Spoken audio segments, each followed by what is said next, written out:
Muy buenos días, queridos hermanos. Hoy ya es viernes 24 de abril. Así es, y estamos contentos porque el Señor hasta este momento nos ha acompañado y nos ha ayudado. Desde ya les deseamos a todos ustedes un feliz sábado, que el Señor les bendiga grandemente. Amén. Así que mientras nos preparamos para el sábado, los invitamos a estudiar con nosotros esta lección. Con ustedes, Stephanie Franco y Eric Colón. Bienvenidos.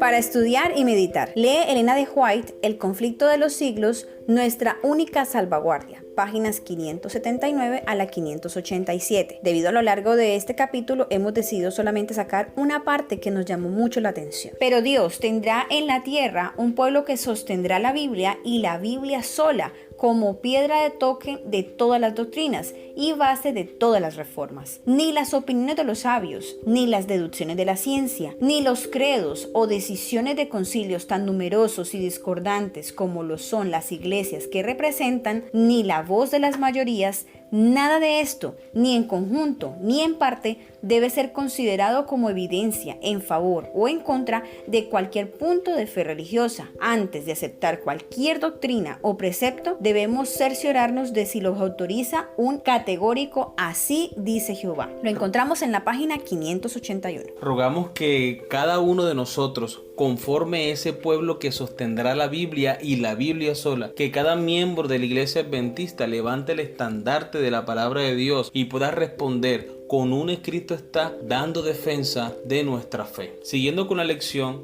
en nuestra reflexión sobre la palabra de Dios hemos analizado la tradición, la experiencia, la cultura, la razón y la Biblia. La pregunta concluyente es: ¿cuál de estas fuentes tiene la última palabra y la máxima autoridad en nuestra teología? Una cosa es decir la Biblia, pero es completamente diferente permitir que la Biblia, a través del ministerio del Espíritu Santo, impacte y cambie la vida. En cierto sentido, la cultura, la experiencia, la razón e incluso la tradición en sí tal vez no sean necesariamente malas. Se transforman en problemas cuando contradicen lo que las escrituras enseñan, pero a menudo es de esperarse. No obstante, lo peor es cuando estas cosas se anteponen a la palabra de Dios. Mayormente, las historias de apostasía del Antiguo Testamento y del Nuevo Testamento tuvieron lugar cuando las influencias externas primaron sobre la revelación divina. No es que una de las fuentes tenga la última palabra y sea la máxima autoridad para entender nuestra teología. Pienso que cada una de las fuentes tiene que arrojar algo de conocimiento para entender el tema que estamos investigando. Pienso que son herramientas que un estudioso de la Biblia, juicioso, debe emplear para comprender el texto, para analizarlo mejor y para que cada una de las fuentes arroje luz, conocimiento a ese tema que estamos investigando. Muy bien, ahora vamos con la sección de las preguntas. ¿Por qué es más fácil respetar los detalles de algunas tradiciones humanas que vivir el espíritu de la ley de Dios, la cual es amar al Señor nuestro Dios con todo nuestro corazón, alma y mente, y a nuestro prójimo como a nosotros mismos? Tal cual como lo dice Mateo 22, 37 al 40. Vivir el espíritu de la ley muchas veces nos pone en contra de las tradiciones humanas. Podemos concordar con algunas tradiciones humanas que en nada afectan nuestra fe, pero cuando éstas van en contra de la fe que profesamos, van en contra de los valores y principios cristianos, es imposible negociar, porque es necesario obedecer a Dios antes que a los hombres. Amén. Bien, segunda pregunta. ¿Qué papel debería cumplir la tradición en nuestra iglesia? ¿Qué bendiciones y desafíos hay en las tradiciones religiosas? El papel que debe cumplir la tradición en nuestra iglesia es de conservar las buenas costumbres que unen la hermandad. Solo por mencionar algunos ejemplos, recuerdo mucho los banquetes de comida vegetariana que se celebran o se celebraban en las iglesias. ¿Te acuerdas, amor? Sí. Esos son eventos especiales que se hacen en la iglesia y que en ninguna otra parte uno ve un banquete como eso, y vemos cómo la iglesia se reúne, todos vienen a la iglesia a comer, a degustar, los vecinos que circundan la iglesia también participan, y es una forma de testificar, de hablar del amor de Dios a otras personas, y qué rico se puede comer saludablemente. Otra de las costumbres o de las tradiciones que se deben conservar en la iglesia son las invitaciones a almorzar de las visitas. Que sí se han perdido bastante. Y esas son una de las tradiciones que se deben mantener en la iglesia. Cuando un hermano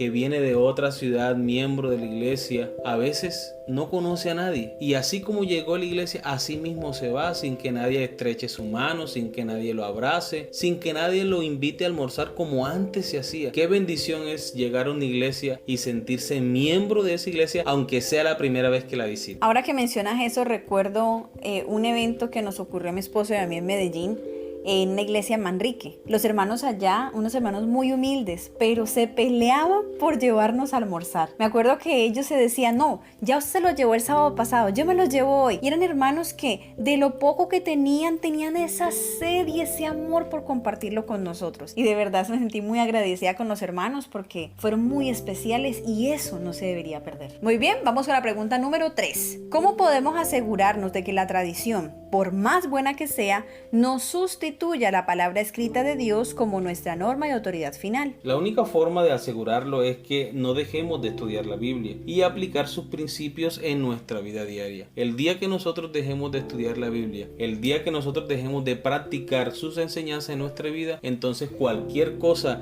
que el hombre se invente se pondrá en contraposición de la palabra de Dios. Y vendrá a ser una norma o una regla para regir a la iglesia, ¿verdad? Muy bien, pregunta número 4. Supongamos que alguien dice haber tenido un sueño en el que el Señor le habló, diciéndole que el domingo es el verdadero día de descanso y adoración para la era neotestamentaria. ¿Cómo le responderías a esa persona? ¿Qué nos enseña una historia así en cuanto a que la palabra de Dios siempre debe comprobar la experiencia? Bueno, yo le compartiría por lo menos 3 textos de la palabra de Dios que, dicho sea de paso, en la lección de esta semana los hemos recordado. El primero es Isaías capítulo 8 versículo 20. A la ley y al testimonio. Si no hablan conforme a esto es porque no les ha amanecido. Yo le diría a esta persona, si ese sueño te lo reveló Dios, entonces comprueba bíblicamente que lo que te ha revelado Dios es cierto en su palabra. Otro texto que compartiría con él sería Mateo 5:17. No penséis que he venido a abrogar la ley o a los profetas. No he venido a abrogar, sino a cumplir. El cuarto mandamiento hace parte de la ley de Dios, que es inmutable. La ley de Dios expresa el carácter mismo de Dios. Así que, como Dios es inmutable,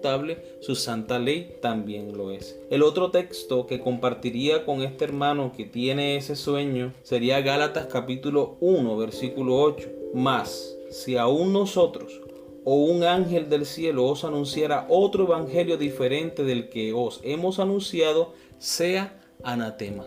Entonces yo le diría a este hermano, lo que tú has dicho que el Señor te mostró no puede ser conforme a la palabra de Dios, porque ya está escrito que este mensaje no puede ser diferente, no puede ser cambiado. Así es súper importante que tengamos siempre claro lo que dice la Escritura, porque toda la experiencia, todo lo que venga a nuestros oídos debemos filtrarlo con lo que dice la palabra de Dios, pero como decía mi esposo ahora, Dios nunca se va a contradecir. Bien, última pregunta. Hablando sobre la cultura en la que la iglesia se encuentra inmersa, ¿cómo afecta esta cultura a nuestra fe? ¿Qué ejemplos podemos encontrar en la historia donde la cultura haya tenido un impacto considerable sobre el accionar de los miembros de la iglesia a tal punto que al mirar atrás ahora los consideramos negativos? ¿Qué lecciones personales podemos sacar de esto para no cometer errores similares? Tradicionalmente la iglesia ha sido muy celosa en cuanto a la forma de vestir para presentarse en el templo para la adoración. Tanto así que en algunas de nuestras congregaciones se les impedía la entrada a las personas que iban mal vestidas o eran objeto de burla o crítica o murmuración dentro de la iglesia. Con el tiempo los miembros de la iglesia son cada vez más conscientes de que Jesús nos llama a todos sin importar la condición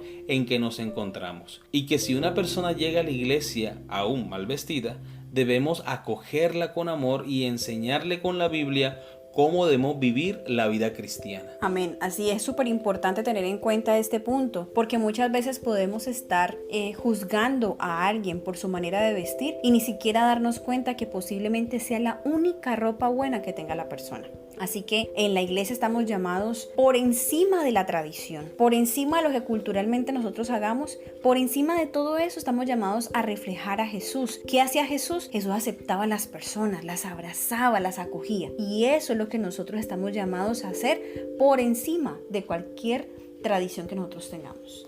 Hemos llegado al final de nuestra lección del día de hoy y la de la semana. Espero que haya sido de gran bendición, que hayamos aprendido mucho y que este sábado podamos compartir todo lo que hemos aprendido con nuestros miembros de la familia y con los miembros de la iglesia también. Amén. Les deseamos un feliz sábado. Dios les bendiga.